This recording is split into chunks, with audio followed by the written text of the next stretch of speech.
우리 개혁주의 교회는 예배에 있어서 말씀이 우리 귀에 들려지는 청각적 들려지는 말씀을 중요시합니다. 그래서 설교가 참 중요한 부분을 차지하죠.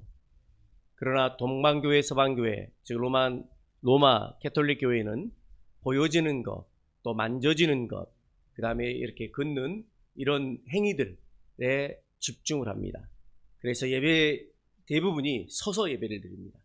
그렇게 해서 어떤 들려지는 하나님 말씀보다는 보여지고 만져지고 하는 시각적에 많이 중점을 둡니다. 그래서 성상이 발달했고요, 성화가 발달했고 지금도 그렇게 하고 있죠. 그리고 여러분들이 요즘 월드컵 경기다 보니까 남미권 축구 아르헨티나가 지금 결승에 진출했는데 메시가 골을 넣을 때마다 어떻게 해요? 그렇게 하잖아요. 이런 부분들이 다 그 종교적 문화에 기인한다고 보겠습니다. 그래서 이 시간 우리가 예배를 통해서 설교라고 하는 것은 들려지는 하나님의 말씀, 그 말씀에 집중하는 시간입니다. 그리고 이 시간이 우리 개혁주의에서는 너무너무 중요한 시간입니다. 들려진 하나님의 말씀. 하나님은 우리에게 이스라엘이여 들을지어다, 여호와의 말씀을 들을지어다라고 거듭거듭 말씀하는 것을 보게 됩니다. 여러분, 오늘 말씀을 통해서 제목을 내 마음은 어디에 있는가 라고 정해보았습니다. 우리의 마음 너무 중요하죠. 예배 드리고 있는 이 시간, 여러분들의 마음은 어디에 있습니까? 진지하게 이 질문 앞에 여러분들을 세워보시기를 바랍니다.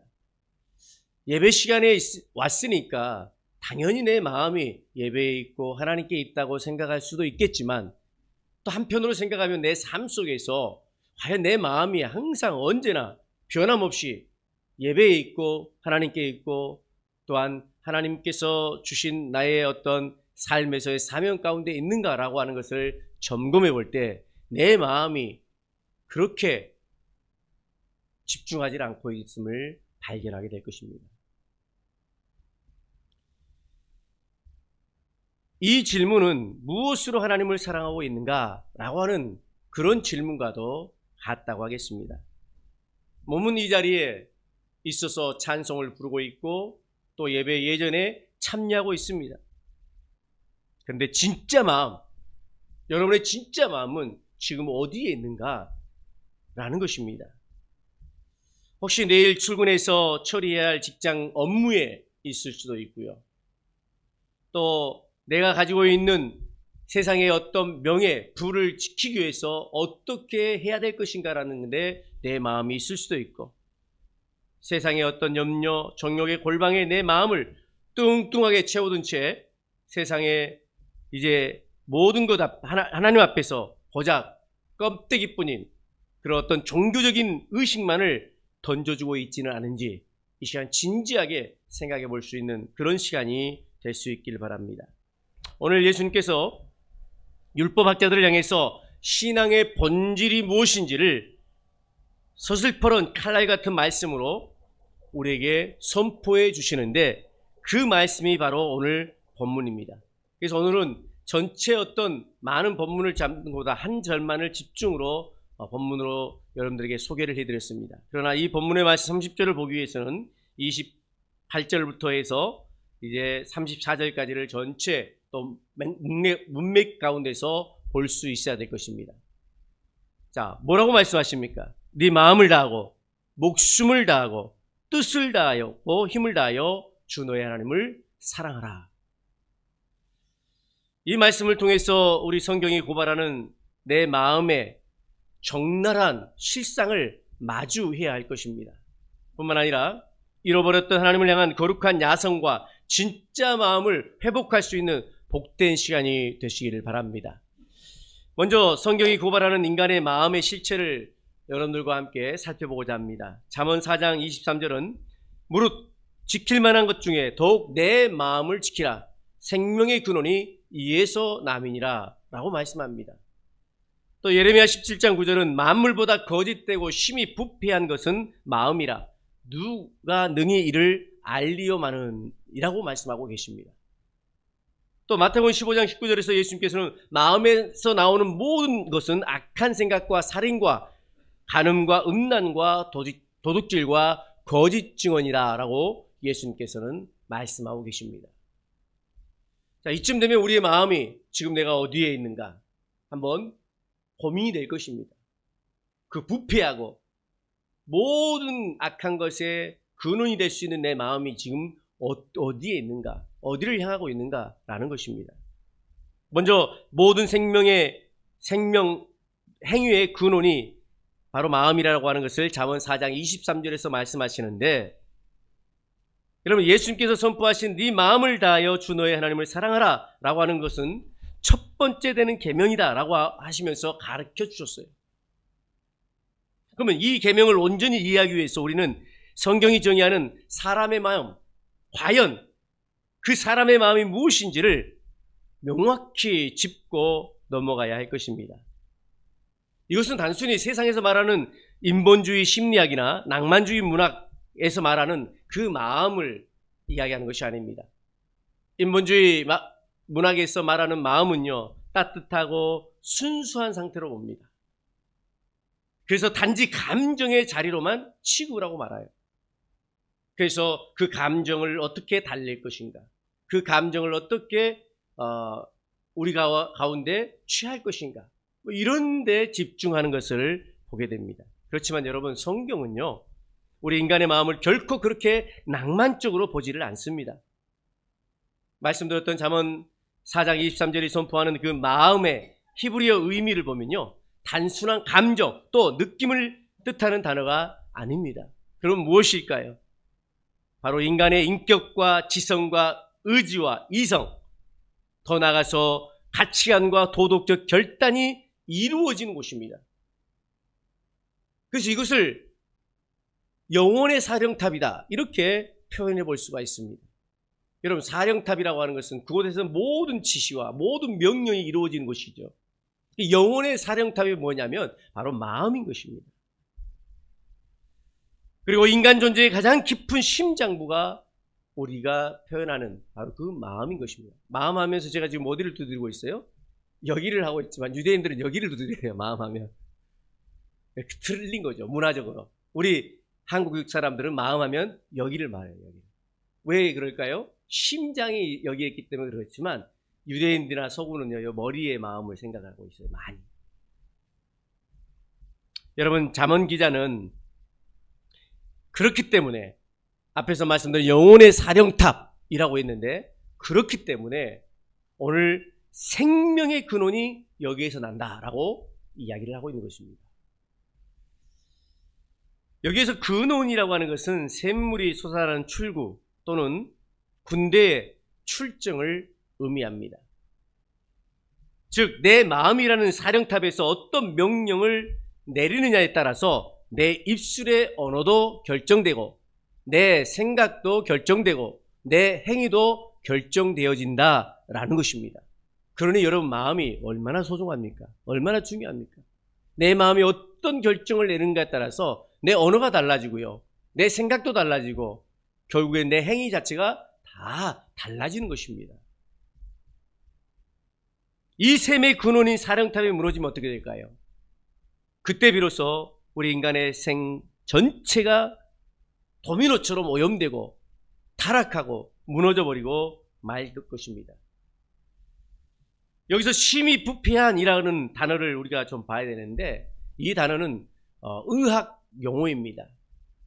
의사가 치료를 포기한 상태, 또 도무지 고칠 수 없는 불치병에 걸려 썩어 들어가는 상태가 바로 심히 부패한이라고 하는 단어가 주는 의미인 것입니다. 소망이 있습니까? 소망이 없는 것입니다. 타락한 인간의 마음은 스스로의 힘으로 조금 고쳐 쓰거나 개조할 수 있는 그런 상태가 아니라는 말입니다. 이미 죄의 독극물에 완전히 오염되어서 영적으로 사망 선고를 받은 상태, 이것이 바로 우리가 말하는 성경을 바탕으로 담대히 선포하는 인간의 전적 부패라고 하는 교리인 것입니다. 일부만 부패한 게 아니에요. 전적으로 부패한 겁니다. 무엇이? 우리의 마음이. 그 마음이 뭐라고 그랬죠? 영혼의 사령탑이라고 그랬어요. 영혼의 사령탑이 전적으로 부패했으니 거기에서 나오는 생각, 거기에서 나오는 언어, 거기에서 나오는 모든 행위들이 온전할 수 있겠어요? 온전할 수 없어요. 그래서 여기에서 우리가 소망을 가질 수 없습니다.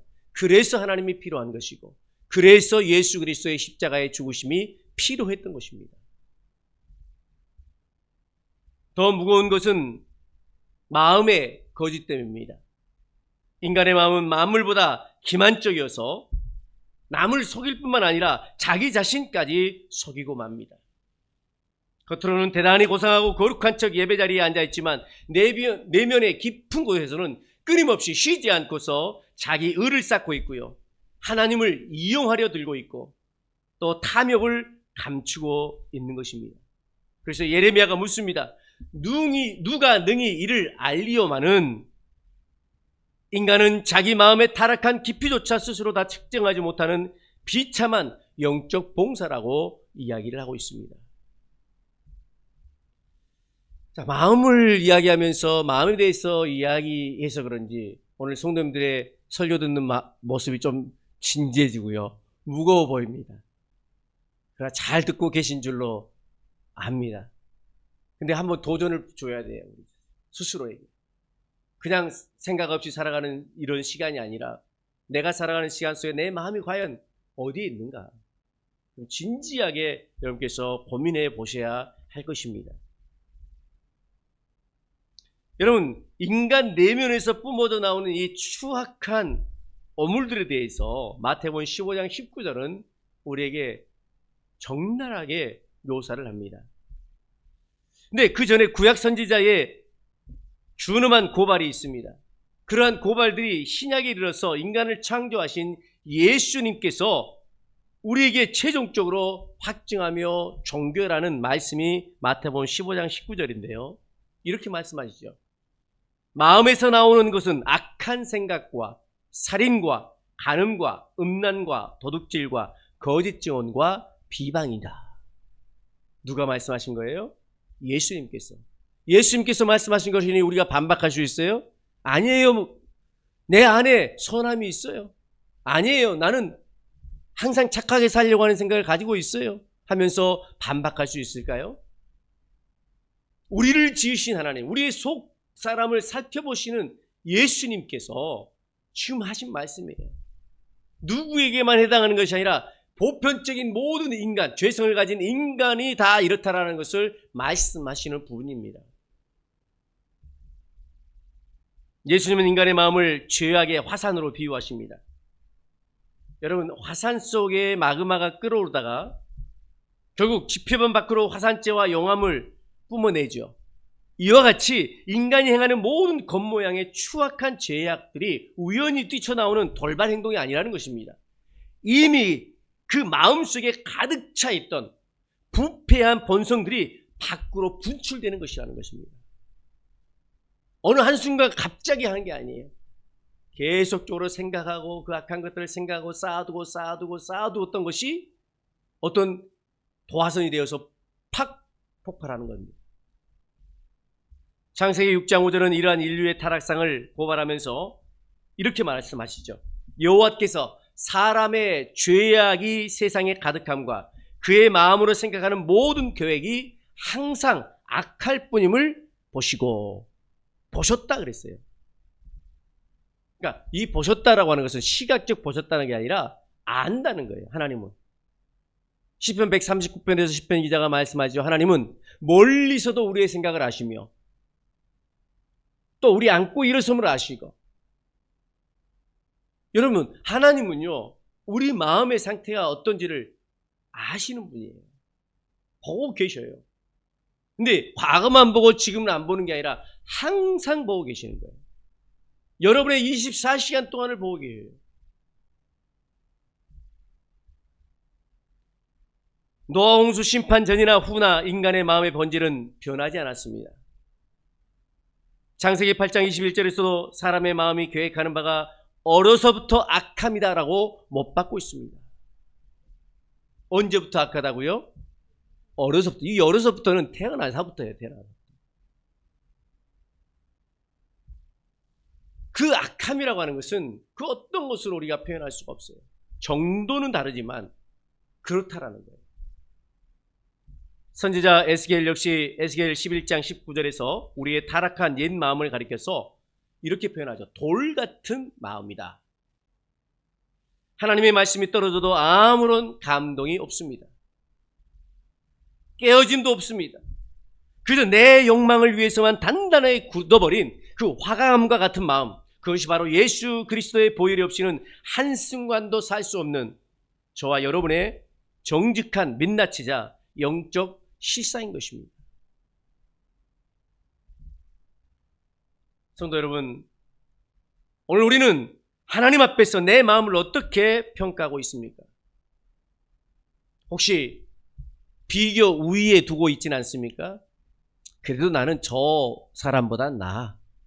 그래도 나는 저들보다는 나아. 이러면서 혹시 비교 우위에 두지는 않습니까? 또 어떤 분들이 이렇게 말하면 나는 법 없이도 살 수 있어. 나는 저 세상의 흉악범들과 달리 깨끗하고 세련되게 예수를 잘 믿고 있어 라고 하면서 어떤 종교적 위선의 포장지로 내 마음을 덮어두고 있지는 않습니까? 성경의 거울 앞에 비추어 본 우리의 마음은 결코 깨끗하지 않습니다. 가만히 두면 내 안에서 시기가 나고요, 질투가 나고요, 탐욕과 음란의 오물이 사정없이 뿜어져 나오는 그야말로 심히 부패한 불치병의 자리가 바로 우리의 마음, 우리의 심령인 것입니다. 이 타락한 마음, 돌같이 굳어버린 마음을 내 의지와 도덕적 결단으로 깎아내거나 또 부드럽게 만들 수 있다고 착각하지를 마십시오. 100번을 결단해 보십시오. 내 마음의 사령탑이 이미 죄의 법에 장악되어 있는데 어떻게 내 힘으로 하나님을 마음을 다해서 온 몸을 다해서 힘을 다해서 생명을 다해서 사랑할 수 있단 말입니까? 오늘 이 시간 내 마음은 만물보다 거짓되어서 소망이 없음을 정직하게 고백하시길 바랍니다. 내 부패한 마음을 십자가 앞에 그대로 드러내어 찢어 발기어 오직 하나님의 주권적인 통치와 은혜만을 구하는 오늘 소양교회 참된 예배자들이 되시기를 바랍니다. 십자가 앞에 두는 것 외에 소망이 없습니다. 십자가만이 이 모든 것을 해결할 수 있고 이미 해결해 주셨습니다. 그래서 이제 그 다음으로 말하고자 하는 마가복음 10장 3절 전반부에 나오는 마음을 다한다 라는 그 참 의미가 무엇인가를 우리가 살펴볼 수 있는 것입니다. 이제 우리의 마음이 어떤가를 봤어요. 내 마음이 어떤가를 살펴보았단 말이에요. 그렇다면 마음을 다한다. 이 마음을 다하여 하나님을 사랑한다는 것이 과연 어떤 의미인가를 우리가 또 살펴보아야 될 것입니다. 이것은 전제가 있습니다. 어떤 전제? 마음을 다한다고 하는 것은 틈새가 없다라고 하는 이 전제가 있어요. 우리의 마음은 가만히 두면 죄악의 오물을 뿜어내는 부패한 화상과 같다고 말씀을 드렸습니다. 그런데 주님은 오늘 그 추악한 마음을 향해서 도저히 불가능해 보이는 명령을 내리십니다. 그 명령이 뭐냐면 내 마음을 다하여 주 너의 하나님을 사랑하라 라는 것입니다. 내 마음을 다하여, 우리의 마음을 다하여 하나님을 사랑하라는 것입니다. 여러분, 하나님을 사랑하는 것이 첫째 되는 계명이라고 그랬죠? 근데 그 사랑을 그냥 사랑하는 것이 아니라 어떻게 사랑하라고요? 마음을 다하여. 그러면 마음을 다한다고 하는 것은 제가 첫 번째로 틈새를 주지 않는다라고 하는 것을 말씀드렸어요. 그러니까 내 삶에 어떤 틈도 주지 말고 하나님을 사랑하는 거예요. 어떤 것도 틈을 비집고 들어오지 못하도록 하라는 거예요. 여러분, 틈이 아무런 힘이 없는 것 같지만요, 그 틈만 벌어지면요 어떤 일이 벌어지냐면 우리가 상상하지 못할 일이 벌어져요. 여러분, 아스팔트에 자라는 풀 보신 적 있어요? 도저히 아닐 것 같잖아요. 근데 아스팔트에 풀이 자라요. 다큐멘터리를 봤더니 그 아스팔트의 작은 틈새로 뿌리를 내린 거예요. 틈이 있으니까. 틈이 없으면 안 되는데 틈이 있으니까 거기에 뿌리를 내리고 자라는 거예요. 그래서 틈은요 만만히 봐서는 안 돼요. 너무나 무서운 거예요. 그러니까 하나님 앞에 내가 하나님을 사랑하는데 틈을 보여서는 안 됩니다. 그 틈이 있어서는 안 돼요. 그게 다한다, 마음을 다한다라는 의미예요. 여기서 다하여라고 하는 이 말이 단순히 열심으로 한다, 또 최선을 다한다, 이런 감정적 열정을 뜻하는 단어가 결코 아닙니다. 이것은 수학적이고 기하학적인 단어로서 어떠한 틈새나 분열도 없는 100% 완전함을 의미하는 거예요. 두 번째로 이 마음은요, 나뉘지 않는 마음입니다. 내 마음을 여러 조각으로 쪼개어서 여기 양다리를 걸치지 않는 상태, 오직 단 한 분에게만 온전히 고정된 나뉘지 않는 중심, 바로 이것이 다한다라고 하는 의미인 것입니다. 따라서 내가 마음을 다한다라고 했을 때 이건 분명해지죠. 오늘 하나님과 세상과의 관계 속에서 양다리를 걸치지 아니하고 오직 단 한 분 하나님에게만 온전히 고정되어 있는 나의 나뉘지 않는 중심, 이것이 바로 마음을 다한다라고 하는 의미인 것입니다. 야고보서 4장 8절이 이렇게 경고합니다. 두 마음을 품은 자들아 마음을 성결하게 하라. 이 말씀과 지금 일맥상통하는 겁니다. 하나님이 우리에게 요구하시는 사랑의 기준은 적당한 타협이나 양분이 불가능한 순도 100%의 절대적인 소유권입니다. 그래서 우리는 이런 마음으로 신앙의 위선을 격파해야 됩니다. 쪼개진 마음을 바치는 종교인들이 되어서는 안 됩니다. 오늘 현대 그리스도인들의 치명적인 비극이 무엇인 줄 아십니까? 하나님을 사랑한다고 말은 하지만 마음을 수십 갈래로 쪼개어서 세상에 나누어 주고 있는 것입니다. 저희가 걷기를 통해서 방문했던 그 천주교권 나라들의 성당에서 보았던 수많은 신상들이 바로 그런 마음이죠. 하나님만 섬기러 오는 것이 아니라 너희가 섬기는 신들이 여기 있으니까 오라는 거예요.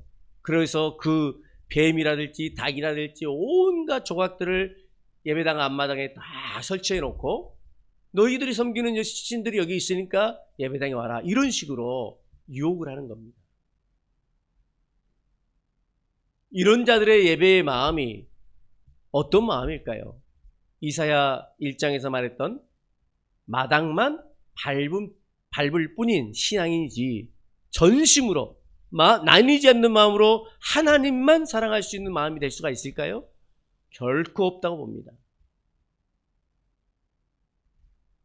영적 양다리를 거쳐서는 안 됩니다. 오늘 하나님은 결코 쪼개진 마음의 부스러기를 받아들이시면서까지 하면서 구걸하시는 그런 분이 아니에요. 말라기 1장 10절에서 하나님은 쪼개진 마음으로 형식적인 제사를 드리는 백성들을 향해서 말씀하십니다. 너희가 내 제단 위에 헛되이 불사르지 못하게 하기 위하여 너희 중에 성전 문을 닫을 자가 있었으면 좋겠도다 라고 분노를 표출하는 모습입니다. 중심이 빠진 종교적 행위, 마음이 나뉜 예배와 봉사는 하나님을 예배하는 것이 아닙니다. 오히려 하나님을 기만하고 조롱하는 영적 사기극일 뿐인 것입니다. 이것을 오늘 우리가 조심해야 되고, 혹시 내 안에 이런 영적 사기극을 내가 행하고 있지는 않은지 철저히 점검해야 할 것입니다. 여러분의 마음은 그럼 지금 어디에 매여 있습니까? 여러분의 마음의 주소는 어디인가요? 예수님은 마태복음 6장 21절에서 네 보물 있는 그곳에는 네 마음도 있느니라 라고 말씀했습니다. 평일 대낮에 혹은 골방에 홀로 있을 때 내 생각과 온 정신을 지배하고 있는 그것이 바로 내 마음이 사랑하는 진짜 보물인 거예요. 아닌 것처럼 하지만 내 생각이 여전히 거기에 매몰되어 있고 거기에 집중되어 있다면 그건 내 보물인 거예요. 여러분, 난 주먹만한 다이아를 발견했어요. 그럼 여러분 그거 어떻게 모실 거예요? 어떻게 할 거예요? 장롱 깊숙이 넣어두겠죠? 근데 넣어두기만 하겠어요? 아침밥 먹고도 한번 쳐다보고, 점심 먹고도 쳐다보고, 시장 갔다 와서도 잘 있나 한번 쳐다보고. 왜요? 너무 귀하니까. 이걸 어떻게 해야 될지 모르는 거예요. 내 마음이 그렇게 가는 거예요. 하나님과 여러분의 관계 속에서 하나님이 내 인생의 전부고 모든 것이라고 한다면, 내 모든 가치의 정점이라고 한다면 우리가 그렇게 하지 않을까요?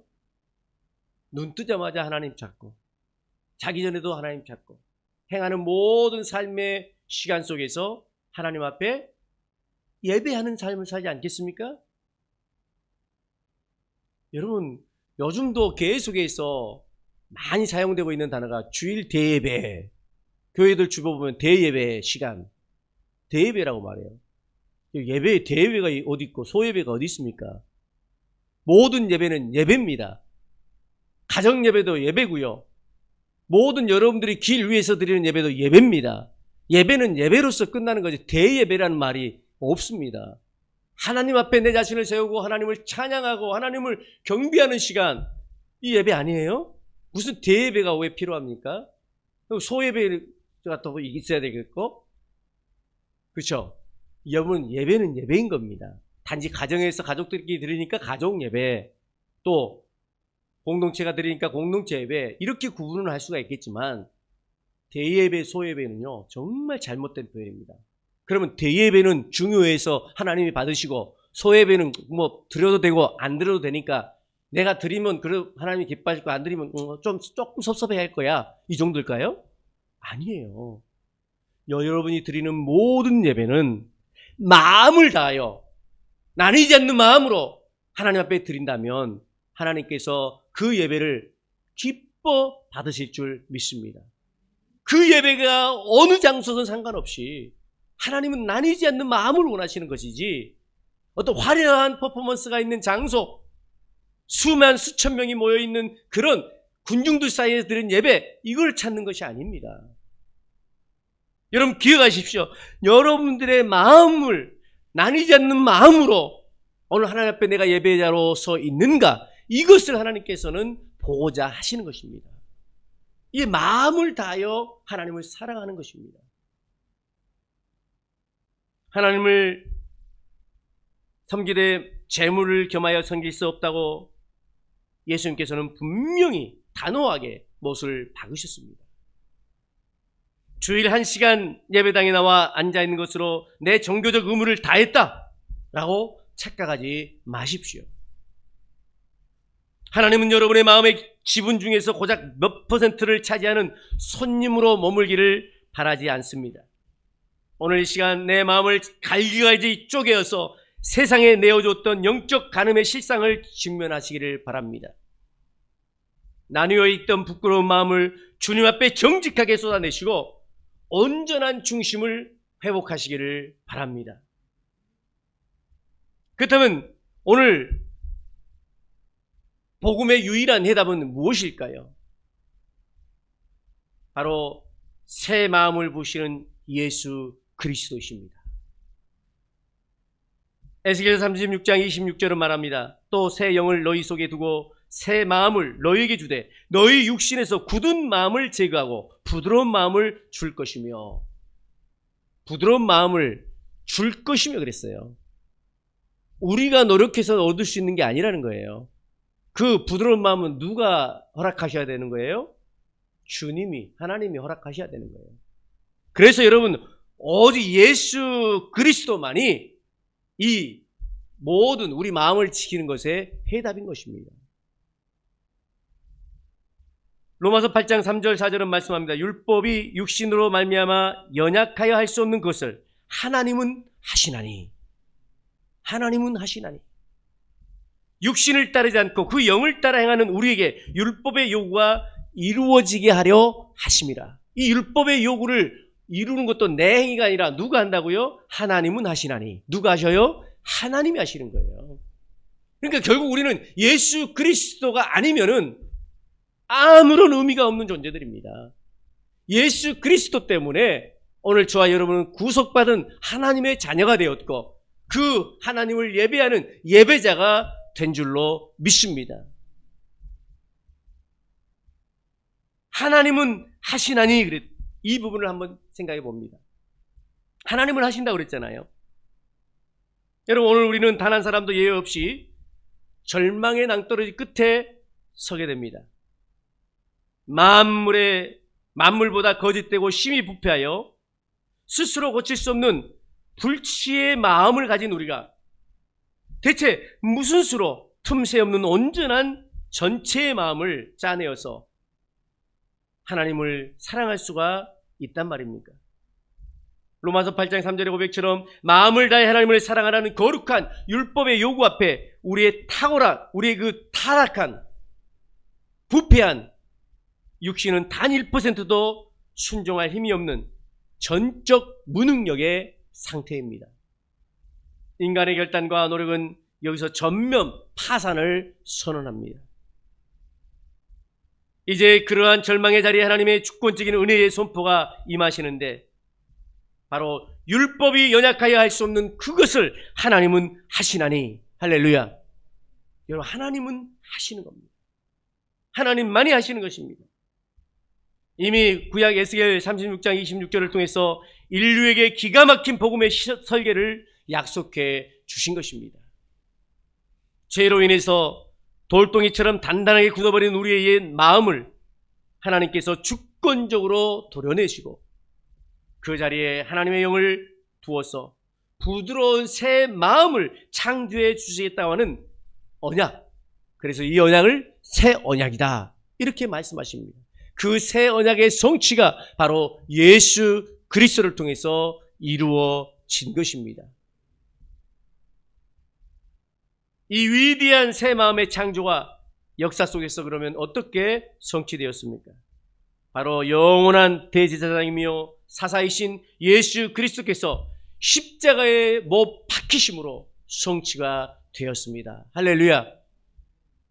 예수님께서 십자가에서 숨을 거두실 때 로마군이 창으로 주님의 옆구리를 찔렀습니다. 그때 주님의 몸에서 무엇이 쏟아졌습니까? 성경은 기록합니다. 물과 피를 쏟으셨다고. 의학적으로 이것은 심장이 완전히 파열되어 찢어질 때 일어나는 현상이라고 합니다. 이런 물과 피가 같이 쏟아지는 것은 이거는 의학적으로 증명이 된 거예요. 심장이 완전히 파열돼야만 이런 현상이 일어난다는 거예요. 예수님의 죽으심은 완전한 죽으심이다. 혹자들이 말하는 것처럼 잠시 기절했다가 다시 살아난 것이고 부활이 아니다라고 말하는 그런 근거를 완전히 묵살하는 겁니다. 여러분, 심장이 파열된 자가 살 수가 있습니까? 살 수가 없는 거예요. 완전한 죽으심인 거예요. 예수님이 왜 십자가에서 심장을 찢기셔야 했습니까? 바로 만물보다 거짓되고 쪼개진 저와 여러분의 부패한 심장, 음란과 탐욕에 머물러 가득했던 우리의 옛 마음을 십자가에서 함께 장사 지내시기 위해서 예수님께서 십자가에서 죽으셨습니다. 주님이 여러분의 온전한 심장을 찢으심으로 주를 믿는 자들에게 성령을 부어주사 하나님을 진짜 아버지라 부르며 마음을 다해서 사랑할 수 있는 그 새 생명, 새 마음의 통로를 뚫어주신 줄 믿습니다. 여러분, 그래서 우리가 하나님 아버지를 아버지라고, 우리 어린이들 말로 아버지라고 부를 수가 있게 된 것입니다. 그렇게 부르심이 여러분들에게 얼마나 큰 위로요, 축복이요, 또 하나님의 사랑을 듬뿍 확인하는 시간인지 모릅니다. 이번 주간에는 내가 내 의지로 주님을 열심히 사랑해 봐야지 라고 하는 이런 인간적인 교만을 십자가 앞에 못 박으시고, 오늘 나를 위해 심장을 찌신 예수님의 그 대속의 은혜 앞에 내 온 존재를 파산시키고 주님께 맡기는 여러분의 삶이 되시기를 바랍니다.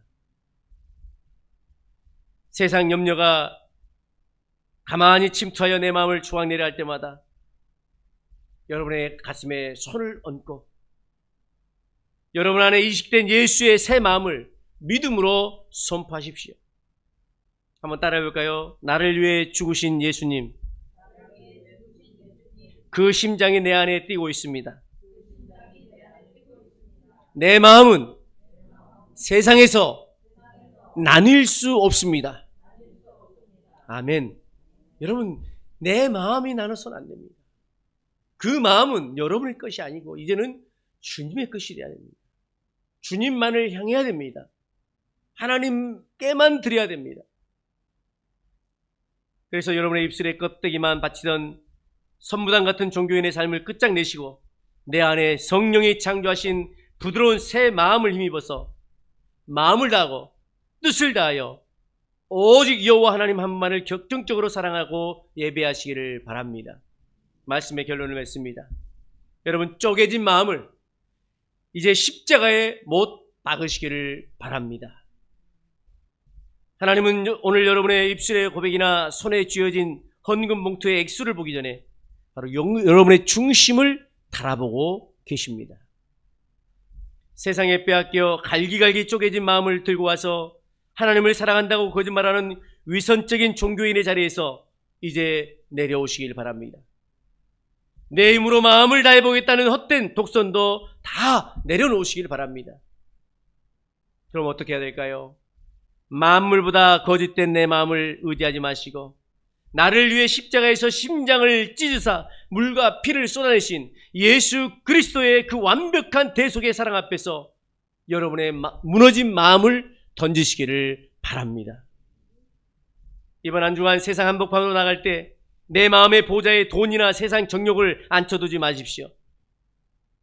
나를 구원하신 예수 그리스도를 내 마음에 홀로 하나이신 주인으로 모셔 들으십시오.